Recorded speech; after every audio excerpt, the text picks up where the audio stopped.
Hi guys, thanks for joining me. If you're new to the channel, my name's Tom. Here we talk mostly watercolour. As I mentioned in the last video, I have got big plans for the channel moving forward. They're a little bit on hold at the moment because I've got a big exhibition coming up in June. Once that's out of the way, I'm really excited to be releasing some more videos. In the meantime, just to keep the ball rolling, here's another little extended time lapse of a recent Zoom demo I did. You can hop over and see the full length version with narration over on my Patreon channel. I will say though that very soon my Patreon channel is getting replaced with an online watercolour school, which I'm super excited about. You can still join Patreon for now, but I'm going to suggest at some point people hop over to the online watercolour school, where you will also be able to see all of the previous Patreon content that is watercolour based, and there's going to be some professionally filmed tutorials every 2 weeks moving forward, and an online forum and loads of other great stuff. Super excited about that. You can pre-register your interest in the online school now, as long as find my Patreon channel in the links below, plus all the other places online that you can find me. Let's have a little look at this one, because I really want to focus on painting light and shadow. Even though it's a face, which can feel kind of scary, a little bit intimidating, we're still going to just focus on painting light and shadow and breaking the subject up into very simple shapes, and then how that ties in with paint consistency.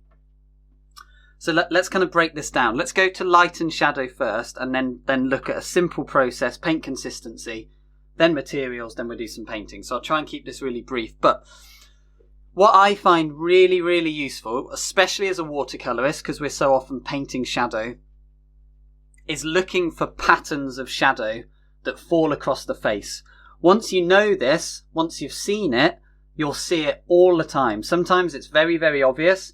Sometimes it's more subtle, but it is always, always there. So once you know to look for it, you can paint it. So generally, more often than not, the light in our subject is going to be coming from above. Sometimes steeply from above, sometimes ever so slightly from above. The only times it's not is when we have more unusual lighting settings, but in some ways we would look for the same stuff. But if we're lit from above, any part of the face which is facing down is going to be in shadow. So if you imagine the profile of a head, the eye socket is kind of facing down and it casts a shadow into the eye socket area.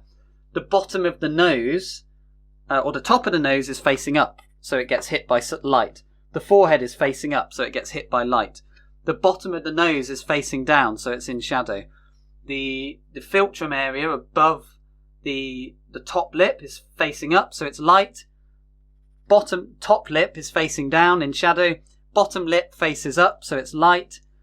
Underneath the bottom lip is facing down ever so slightly, cast in shadow. The top of the chin gets hit by light. The underside of our chin is obviously facing down, so it's in shadow. So what you get is literally this pattern of light, shadow, light, shadow, light, shadow, light, shadow, light, shadow, all the way down the face. Really, really simple. How does that translate to someone front on? Exactly the same. Eye sockets in shadow. The keystone between the eyes, ever so slightly facing downwards, in shadow, probably not as much as the socket. Top of the nose, light. Bottom of the nose, shadow. Top lip, light. Sorry, the area above the top lip, light. The top lip itself, in shadow. Bottom lip, light, and so on. So you get this pattern again of light, shadow, light, shadow, light, shadow, all the way down the face. Obviously here we're lit from above and one side, so we have a shadow side to the face. But it's this pattern here of light and shadow that we're always going to look for. It's not going to be as simple as that every single time. Look how simply we can paint light and shadow and still get something that represents a face. This is what I want to focus on tonight. This isn't like highly rendered painting. This is about having fun with the paint and creating an expressive face that at least is fairly faithful to the subject.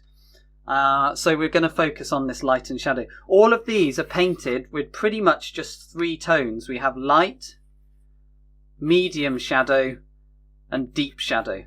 And we're going to use this exact same process but with colour. So what we have then, we're going to use a 2-part process for painting any subject.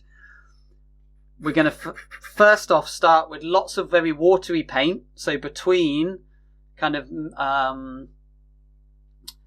tea consistency up to full fat milk. That's our kind of first sort of consideration of paint consistency. Lots of water in there. That will give us our light family. And the light family is made up of whites of the page and lots of nice light greys if we're thinking tonally. So that's just black and white for a moment. We're going to let that dry. Then we're going to paint the gentle or medium shadow, which is this tone here. So we're going to bring up the paint consistency a little bit thicker, kind of somewhere between full fat milk and single cream. And we're just going to look for a very simple pattern of shadow. Then as that gentle or medium shadow begins to dry, we're going to slowly drop in the deeper shadows, and we're going to let the paint, the medium of watercolour, do a lot of the work for us. So that's the basic principle. I'm going to talk more about individual shapes during the actual process, but as I said, very, very simple process, very, very simple tonal values. Look what we can create. Look, these have a sense of realism. They've got light, they've got form. The shapes are quick and they're slightly crude, and we're going to be a little bit more refined, but the essence of any face is built out of simple shapes, proportion, alignment and tilt, and then just simply painting light and shadow. That's all we need to focus on. Just because it's a face doesn't make it suddenly more complicated. I want to talk about